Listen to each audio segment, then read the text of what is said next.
Deputado Carlos Marum, na primeira denúncia contra o presidente Michel Temer, o Planalto conseguiu 263 votos. Qual será o placar nesta segunda denúncia, nesta próxima quarta-feira? Em relação ao placar dessa segunda denúncia, eu tenho uma certeza, uma confiança e um palpite. Certeza que a oposição não tem nem perto dos votos necessários para promover esse insano e nefasto afastamento do presidente da República. Tenho a confiança de que teremos mais votos do que tivemos na denúncia anterior. E tenho o palpite, 278 votos. Aqui o senhor atribui essa votação mais expressiva do que na primeira denúncia, ao contrário do que, obviamente, os opositores estão dizendo aqui nos corredores da Câmara, deputado?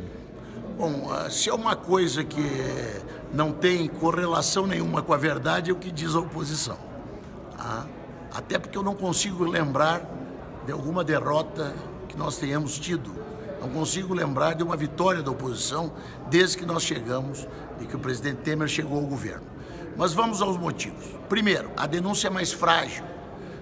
A denúncia é uma maçaroca, mistura alhos com bugalhos. Então é uma denúncia muito mais frágil. O denunciante, muito mais fragilizado.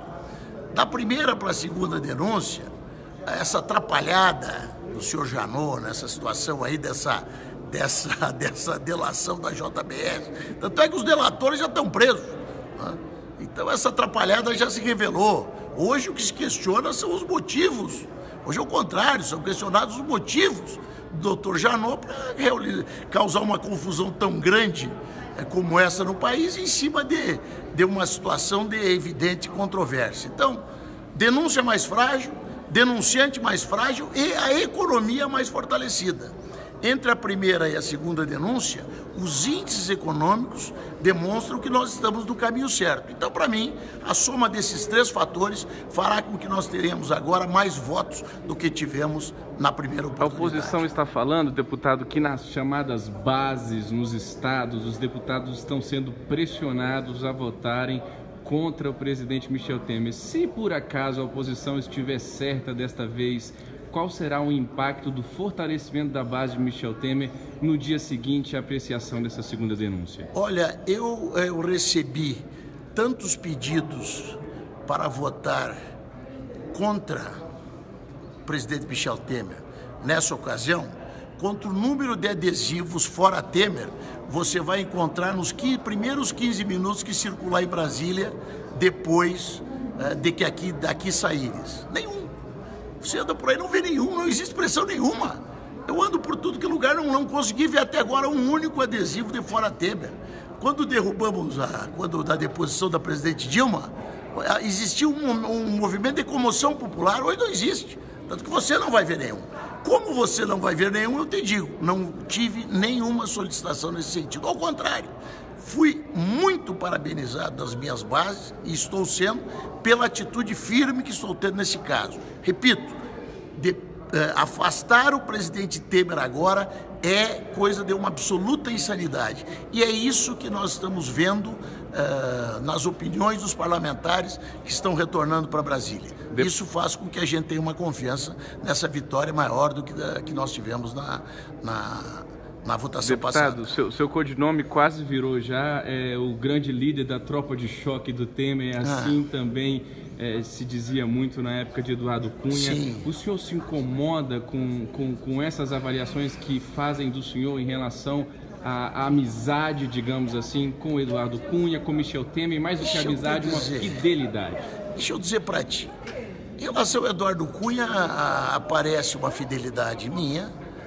Naquele momento ele foi realmente muito importante. Sem ele, nós estaríamos ainda vivendo sob o jugo daquele governo nefasto que era o governo do PT.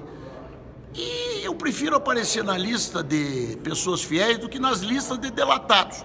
Aparece delação de tudo que é jeito e eu não sou delatado. Por quê? Porque eu, na verdade, trabalho em função daquilo que eu tenho em relação ao que eu tenho convicção. Todo mundo apostava que eu estaria nessa delação do Funaro. Deram com os burros na água. Inclusive a revista Veja publicou uma nota nesse sentido. Obviamente eu estou processando. E não teve ainda a dignidade de dizer. Então, só para te dizer. Então, Eu sou uma pessoa que tenho lado, tenho posição e sou firme. Esses dias um me perguntou, você vai continuar firme? Claro, porque eu sou firme.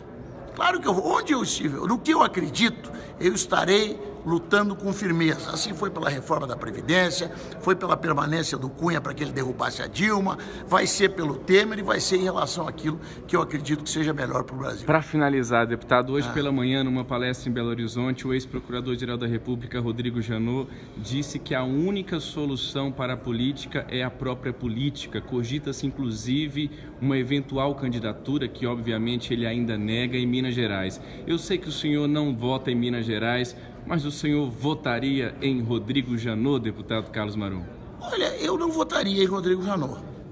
Tá? Eu não votaria em Rodrigo Janot porque eu vejo hoje ainda uma grande cortina de fumaça em relação aos motivos que o levaram a tomar as atitudes que tomou, principalmente nos últimos tempos em que esteve à frente da Procuradoria-Geral da República.